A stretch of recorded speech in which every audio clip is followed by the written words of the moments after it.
Hello नमस्कार, मैं बबली गोस्वामी आपके अपने channel NCERT for all exams में स्वागत करती हूँ। हमारा एनसीईआरटी सीरीज जो 6 टू 12th एसएसटी चल रहा है वो चल रहा है। वो आप प्लेलिस्ट भी सारे बन गए हैं, अलग अलग क्लास का, अलग अलग सब्जेक्ट का। आप वहां जाके आप देख सकते हैं। और थ्योरी का हो गया है अभी कंप्लीट। तो अब चूंकि सीटेट पास आ रहा है तो मैंने सोचा कि सीडीपी का भी आपको दे दिया जाए थोड़ा क्लास। और मैराथन टाइप का है, लेकिन अलग अलग टॉपिक का अलग अलग वीडियो बनाया है, ताकि जो है आपको ज्यादा समय एक ही में देना ना पड़े। ओके। तो जो मेरा पिछला वीडियो था वो है आरटीई 2009, वो आप देख लीजिएगा। और आज का वीडियो है एनसीएफ 2005, एनसीएफ 2005। ये भी बहुत इंपॉर्टेंट है, इससे भी क्वेश्चन बनते ही हैं। और जानकारी होना चाहिए एजुकेशन डिपार्टमेंट में जो भी रहता है। राष्ट्रीय पाठचर्या की रूपरेखा, इसका हिंदी में राष्ट्रीय पाठचर्या बोलते हैं। तो ये नेशनल करिकुलम फ्रेमवर्क नाम होता है इसका। तो ये नाम भी अच्छे से याद रखिएगा।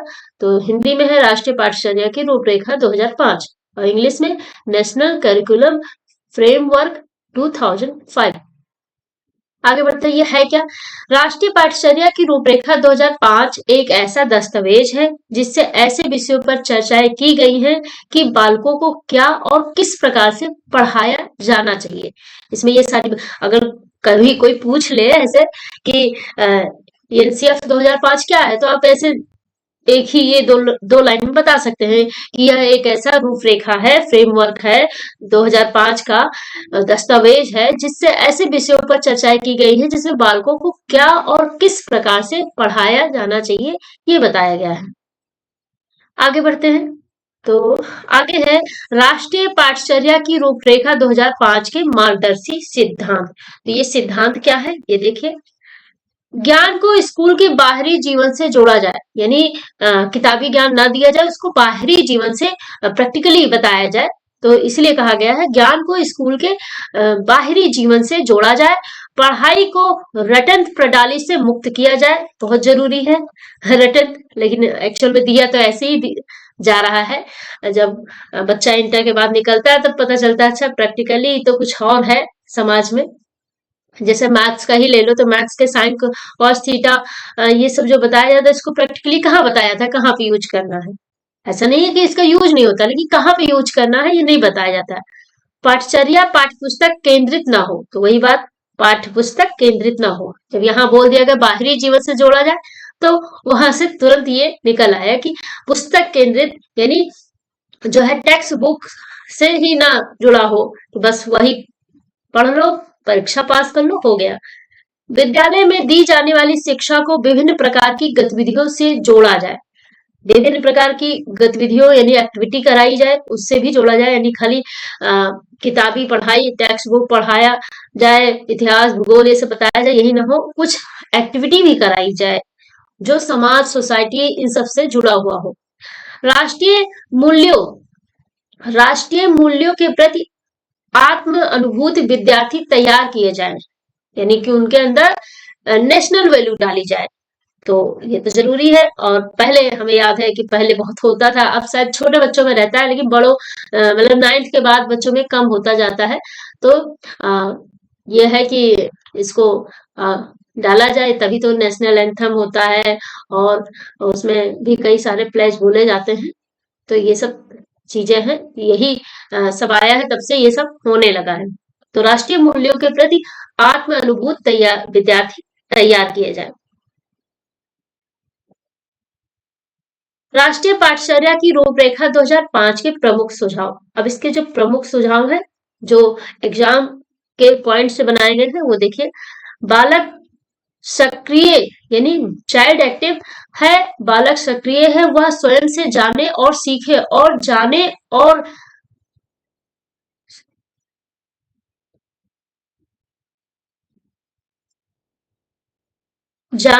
नई नई चीजों को आजमाए, जोड़ और घटाए, गलतियां करें और स्वयं सुधार करें।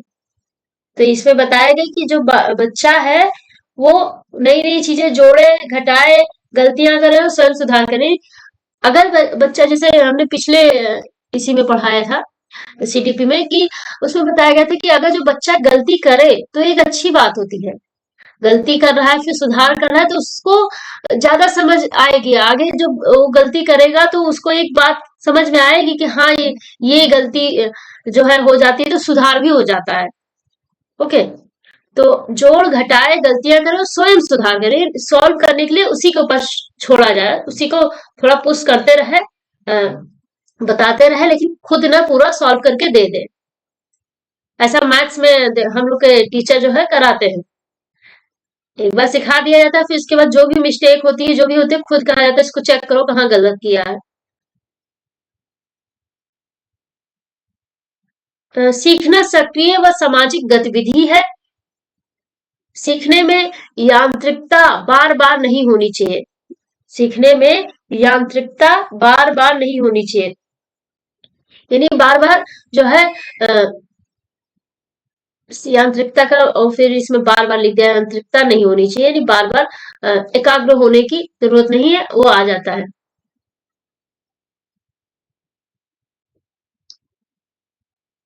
सीखने को डर और अनुशासन की जगह आनंद एवं संतोष से जोड़ा जाए। डर एवं अनुशासन ऐसा मैथ्स सब्जेक्ट के साथ होता है, तो इसमें यही बताया गया है कि डर और अनुशासन की जगह पर आनंद और संतोष डालो तो बच्चा जल्दी सीखेगा। ये सारी चीजें बता दी गई, टिप्स दे दी गई हैं टीचर्स को, तभी देखो हम लोग को सीटेट में पढ़ने के लिए बोला जाता है। अब पूछता है तो बोला ही गया, जब क्वेश्चन ही इससे ना आए तो कोई क्यों पढ़ेगा। बालक के स्कूल घर समुदाय आदि हर जगह महत्वपूर्ण मन और उसकी आत्मा संस्कृति को भी सम्मान दिया जाए। तो स्कूल घर समुदाय आदि हर जगह महत्वपूर्ण जो चीजें हैं उसको सम्मान दिया जाए। तो बालक को हमेशा जो है नीचा न दिखाया जाए, तुम कैसे आते हो, कहाँ से आते हो, क्या करते हैं, जैसे किस सामाजिक पृष्ठभूमि से आते हो, ये सब नहीं जाहिर होने देना चाहिए अपने बर्ताव से। प्राथमिक स्तर यानी प्राइमरी लेवल पर पाठचर्या, पाठचर्या यानी कैरिकुलम की बात हो रही है, पाठचर्या की सभी गतिविधियों में भाषा व गणित का महत्वपूर्ण स्थान माना गया है। भाषा और गणित का महत्वपूर्ण स्थान है, यानी प्राथमिक स्तर पर ये दो चीजें ज्यादा मायने रखती हैं। बहुभाषीयता का शिक्षण सभी भाषाओं त्रिभाषा सूत्र की समकक्षता वाला है। तो बहुभाषीय भाषीयता का शिक्षण जो बहुभाषीय बोला गया है, बहुभाषीय तो बहुभाषीय में बहुत सारे भाषा का, तो बहुभाषीयता का शिक्षण जो है सभी भाषाओं में त्रिभाषा सूत्र की समकक्षता वाला है। सभी भाषाओं की समकक्षता, यानी यहाँ पे देखिए ब्रैकेट में लिख दिया कि समझ जाए कि ये है त्रिभाषा का। त्रिभाषा क्या है? त्रिभाषा में है कि अभी उदाहरण लेते हैं, जैसे हम यूपी से हैं, यूपी राज्य, तो यूपी में जो प्रथम लैंग्वेज है वो है हिंदी और सेकंड लैंग्वेज इंग्लिश रहेगी, और सभी के यहाँ एक सेकंड लैंग्वेज या कोई भी फर्स्ट सेकंड में कोई भी हिंदी इंग्लिश का स्थान रहेगा। तो हिंदी हो गई और फिर दूसरा इंग्लिश हो गया, और तीसरा अगर जो कोई भाषा हो तो यहाँ पे तो नहीं है तीसरा और कोई, लेकिन अगर जो तीसरा हो तो कोई और हो सकता है, जैसे मान लिया भोजपुरी तो है नहीं, तो कोई भी ले ले, मान लिया मराठी, मराठी ले ले। तो जैसे गुजराती या गुजरात का उदाहरण दे देते हैं, गुजराती है या और कोई होता है, तो वो लोग क्या करते हैं गुजराती में कि हिंदी पहली लैंग्वेज ले लेते हैं, ज्यादातर हिंदी लेते हैं, वैसे हिंदी लिए और फिर दूसरे में इंग्लिश ले लिए और फिर तीसरे में गुजराती ले लिए, हो गया त्रिभाषा। तो इस टाइप से कहते हैं। जैसे साउथ में है तो वो पहली भाषा में इंग्लिश ले लेंगे और दूसरी में अपनी जो तेलुगु जो भी है वो ले लेंगे, और तीसरी में अगर कोई तीसरा भाषा लेना चाहे तो तीसरी में हिंदी ले लेते हैं। तो यही त्रिभाषा सूत्र है। इसमें श्रवण के 4 क्षेत्र की बात है, यानी कि पढ़ाई में, एजुकेशन में सुनने की 4 क्षेत्रों की बात हो रही है। सुनना, बोलना, पढ़ना, लिखना। सुनना, बोलना, पढ़ना लिखना तो याद रखना, तीन ही चीजों का कमाल होता है एजुकेशन में। पाठ्यक्रम में मुख्य सामग्री को खेल और संदर्भों से बढ़ाया जाए। पाठ्यक्रम में मुख्य सामग्री को खेल और संदर्भों से बढ़ाया जाए, यानी खेल उल के द्वारा उसको जो है ज्यादा आगे बढ़ाया जाए। आगे बढ़ते हैं। विद्यालयों में साहित्यिक शिक्षा का शिक्षण मूल रूप से विद्यालयों में साहित्यिक शिक्षा, ये साहित्यिक नहीं होगा, यहाँ पे थोड़ा सा रॉन्ग हुआ है, ये नहीं, ये साहित्यिक नहीं होगा, यहाँ पे ये मिस्टेक है, ये सही हो जाएगा। विद्यालयों को दी जाने वाली शिक्षा में शिक्षण सूत्र जैसे ज्ञात से अज्ञात, तो यहाँ पे भी है थोड़ा सा रॉन्ग, ज्ञात से अज्ञात की ओर और मूर्त से अमूर्त की ओर आदि शिक्षण सूत्रों का अधिक से अधिक प्रयोग किया जाए, ये भी रॉन्ग है, तो ये सही हो जाएगा जो आपको पीडीएफ मिलेगा। ओके, ज्ञात से अज्ञात का तो बताए ही थे कि ज्ञात मतलब जो चीज हमें जानकारी है, और जो नहीं जानकारी है वहां तक जाते हैं। तो छोटे बच्चों को पहले जो चीज दिखती है उनको पता है, वही चीज से शुरुआत होती है। फिर जब जैसे जैसे उम्र बढ़ती जाती, क्लास बढ़ती जाती, तो जो चीजें नहीं ज्ञात है, दिखती नहीं है, उसको एक कल्पना के थ्रू उसको बताया जाता है। और मूर्त से अमूर्त की ओर, यहाँ मुक्त की जगह पर मूर्त होगा, मूर्त से अमूर्त की ओर जो है, उसमें मूर्त मतलब जो दिख रहा है, फिर अमूर्त की ओर यानी जो नहीं दिख रहा है, जो एक कल्पना की जा सकती है, वो चीजें बताई जाती है। सजा व प्रतिशोध की भावना, सजा व प्रतिशोध की भावना, ये भी रॉन्ग कर दिया है, तो सॉरी, सजा व प्रतिशोध नहीं है, देखो इंग्लिश वाला पोर्शन बहुत सही है।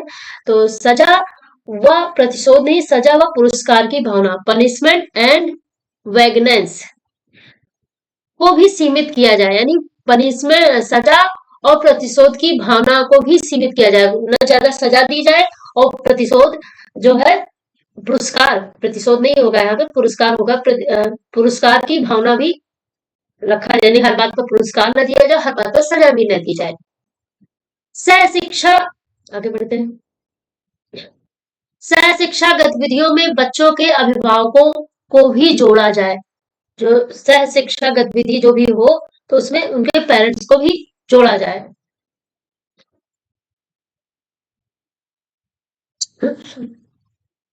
विशाल पाठ्यक्रम और मोटी किताबें शिक्षा प्रणाली की असफलता का प्रतीक है। तो बहुत बड़ा पाठ्यक्रम बहुत ज्यादा बना देना, और अ, मोटी बहुत, जब पाठ्यक्रम ज्यादा रहेगा तो मोटी किताबें भी रहेंगे, ये असफलता का प्रतीक है, ये कोई अच्छी बात नहीं है, ये बता रहे हैं इसमें। मूल्य को उपदेश देकर नहीं, वातावरण देकर स्थापित किया जाए, जो कि बहुत सही पॉइंट है। मूल्य को उपदेश देकर ही नहीं, वातावरण यानी वैसा ही इन्वायरमेंट ही क्रिएट किया जाए, नहीं, खुद भी अच्छे से रहना पड़ेगा, खुद का भी व्यक्तित्व, पर्सनालिटी अच्छी होनी चाहिए, तभी वो बच्चा वैसे खुद को स्थापित करेगा, बनाएगा। वरना वो उपदेश देते रहो, बच्चा पैकेट वाले फूड ना खाओ, और अपने पैकेट वाले चिप्स पैकेट सब खा रहे हो, तो उससे नहीं चलेगा। वातावरण बनाना पड़ेगा, एनवायरनमेंट बनाना पड़ेगा। मान लिया पैकेट फूड नहीं खाना है, तो आपको भी बच्चे के सामने नहीं खाना होगा, बच्चे के सामने या कहीं भी उसको दिख ना सके, पैकेट फूड है या जो भी फास्ट फूड है, कोई भी। पुस्तकालय में बच्चों को स्वयं पुस्तक चुनने का अवसर दे, तो ये तो ज्यादातर लोग देते ही हैं, बच्चा खुद ले, पूरा रैक में लगा रहता है, अपने हिसाब से ले।